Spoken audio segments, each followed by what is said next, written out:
Olá! Eu sou a professora Rafaela Lima e esse é o seu canal Mais Ciências, seu canal de videoaulas no YouTube. E a nossa aula de hoje tem como tema reino protista. Quando a gente fala de reino protista, estamos falando de um reino que nós definimos como uma classificação, esse reino como uma classificação não natural. Por quê? Porque o reino protista, diferente dos outros reinos, que vão incluir seres com genética, origem e características muito semelhantes, ele inclui dois grupos bem distintos. Tem semelhanças entre eles, até tem algumas semelhanças, mas as distinções são grandes, que são os protozoários e as algas. Os protozoários são seres que geralmente geram dúvidas para muita gente. Eu digo que eles são os menos famosos, os renegados. Por quê? Se você fala para alguém, fulano tá com doença de Chagas, tá com malária. As pessoas pensam, é uma virose? É uma bactéria? Não, é um protozoário, é uma protozoose. Mas o que é um protozoário? Não sei. Nunca vi um protozoário? Nunca vi mesmo. Por quê? Protozoários, eles são unicelulares. Então, você só vai ver, claro, com auxílio de microscópio. E onde eles vivem? Vivem em ambientes úmidos. Então, em terra úmida, mar, rio, e muitos deles são parasitas. Ou seja, eles vão se aproveitar aí do sangue de seres vivos, de animais, de humanos, para estar vivendo aí. Então, eles vivem nesses ambientes, eles são seres heterotróficos, ou seja, eles têm que obter alimento do ambiente de alguma outra forma, são heterotróficos, e a reprodução deles, na maior parte do tempo, é uma reprodução assexuada. A partir de um ser, ele vai se dividir gerando novos seres.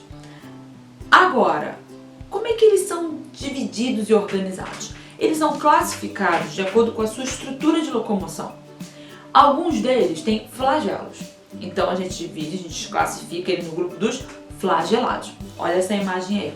Exemplo de flagelados, como você está vendo, é o Trypanosoma cruzi, que é o causador da doença de Chagas. Alguns outros são ciliados. Ele tem cílios e eles batem esses cílios e se locomovem dessa forma. Esses, estão aí por conta desses cílios no grupo dos ciliados. Olha a imagem. Exemplo deles é o Paramecium caudatum. Tá vendo ele aí? Alguns outros protozoários, eles não têm estrutura de locomoção específica. A gente chama de os esporozoários. Um exemplo é do causador da malária. Olha o exemplo aí, que é o Plasmodium malariae. E também o causador da toxoplasmose, que é o Toxoplasma gondii. Tá vendo ele aí?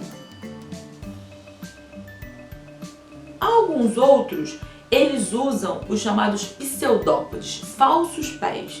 Eles não têm realmente um pé, uma estrutura, mas eles vão se locomovendo e fazendo umas projeções similares a pés. Daí vem o nome de falsos pés. Como é o exemplo das amebas. Olha essa imagem. Esse grupo nós chamamos dos Sarcodinia ou Rhizópoda, que não tem aí essa estrutura de sustentação, mas usa esses pseudópodes. Tranquilo? Só para não passar em branco, eu falei que a maior parte dos protozoários eles se reproduzem de forma assexuada, mas alguns deles vão se reproduzir de forma sexuada. Tem uma troca de material genético através de um processo chamado de conjugação, onde há a troca de material genético de um para outro através de uma projeção do citoplasma. Eles se aproximam, tem uma projeçãozinha aí do citoplasma que vai fazer essa ponte, essa troca de material, certo? Os protozoários, eles são muito tratados na área da saúde, justamente devido às graves doenças que eles podem causar. Cenas para o próximo capítulo, para uma próxima aula. Mas vale lembrar aí que das doenças das protozoários, causadas por protozoários como malária, doença de Chagas, leishmaniose, giardíase. Então vale a pena você pesquisar um pouquinho sobre elas. Agora, além dos protozoários no reino protista, nós temos as algas. As algas já são bem mais populares. Algas podem ser unicelulares, existem também as algas pluricelulares. E as algas, elas têm importância muito grande pra gente. Por quê? Porque elas são seres que produzem oxigênio para nós. Elas são seres que fazem a fotossíntese. O processo de fotossíntese é essencial para a vida na Terra, justamente por estar captando o gás carbônico e liberando o oxigênio. E esse oxigênio é essencial, vital para a nossa vida. As algas vão estar aí hiperabundantes nos mares, nos rios, oceanos, considerando que a Terra tem mais água do que terra, então tem muita alga e elas sim são responsáveis pela liberação de oxigênio pra gente, para manter o oxigênio no mundo. As algas a gente vai dividir então entre as algas unicelulares, produzem apenas uma célula, e as algas pluricelulares. As algas unicelulares, quem são? Então você já viu, tá, ok, elas produzem seu próprio alimento, elas vivem em ambientes aquáticos, elas vão, então você já conhece a nutrição, você sabe onde elas vivem, você já sabe a questão celular delas, formada por uma célula, e esse grupo ele vai se dividir em 3 grupos. Nós temos aí os dinoflagelados. Algas chamadas de dinoflagelados, elas têm esse nome porque ela tem 2 flagelos que elas usam para se locomover, e elas têm uma importância ecológica grande. Dá uma olhada nessa imagem. Esse aí é um dinoflagelado. Eles têm uma fama forte referente a um evento chamado Maré Vermelha. Por quê? É um evento que pode causar um impacto ambiental e econômico e até na saúde das pessoas. São algas dinoflageladas que produzem substâncias tóxicas por alterações ambientais. Essas substâncias elas são lançadas na água, levam à morte de peixes e pessoas, ao se alimentar desses peixes, podem sofrer também fortes intoxicações. Então são causadas por dinoflagelados. Tem dinoflagelados super interessantes que eles são bioiluminescentes, eles produzem luz. Olha essa imagem, que fantástica. Esse dinoflagelado, ele tem a capacidade de transformar a energia do alimento dele em luz, que é algo bem interessante. Além dos dinoflagelados, temos também as diatomáceas. Diatomáceas são algas que elas têm uma capa, um revestimento bem firme de sílica, similar a vidro. Formas lindas, variadas, olha esse esquema. Algumas delas podem ser pluricelulares, vivem em água doce, água salgada, terra firme, sempre em ambientes úmidos. Assim como os protozoários, a principal forma de reprodução é assexuada, mas tem algumas espécies que se reproduzem de forma sexuada também.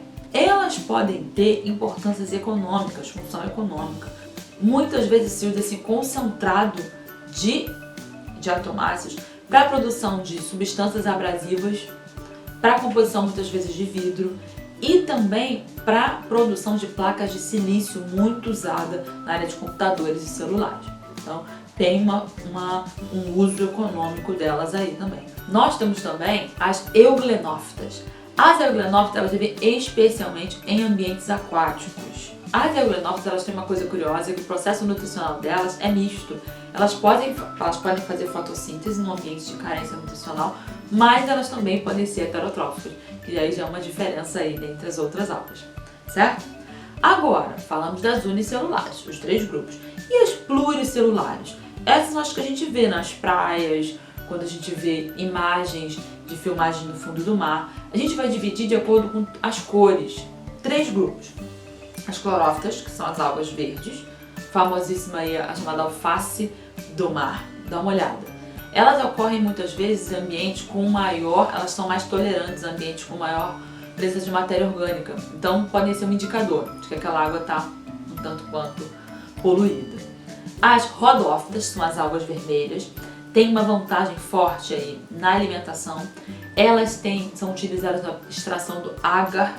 Agar é muito utilizado nas pesquisas científicas como meio de cultura para bactérias. Também são utilizados em algumas variáveis alimentícias, o agar como espessante. E temos também as algas pardas, ou feofícias, ou feófitas. As algas pardas, dá uma olhada, elas podem formar florestas imensas dessas algas. Tem uma forte importância aí na cadeia alimentar, como todas as algas. E elas também têm uma utilização na produção de fertilizantes. Se extrai essas algas para a produção de fertilizantes e adubo, devido à sua alta carga de nutrientes, certo?